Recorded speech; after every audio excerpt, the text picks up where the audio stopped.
Welcome to Penrose Learning, where we make understanding easy. You start by confirming your phone supports Esim and is unlocked.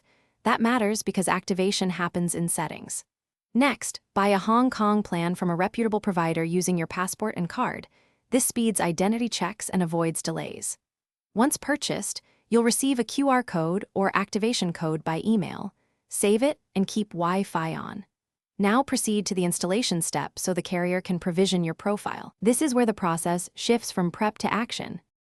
You'll add the profile by scanning the QR in Settings under Cellular or Mobile plans. That step tells your phone to download the carrier profile. Once done, name the plan clearly, for example, Hong Kong data, and choose whether it handles data or calls. This prevents accidental charges. Make sure the APN matches the provider's instructions. Sometimes manual entry is needed.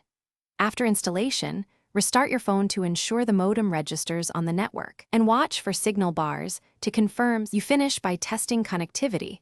Open a web page or run a speed test, and then set the Hong Kong Esim as your preferred data plan to avoid using roaming on another line.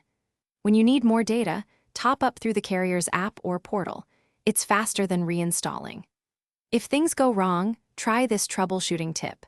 Toggle airplane mode, restart the phone, and if still dead, delete and reinstall the Esim using the original QR or contact support with your iCSID ready. That usually fixes registration problems.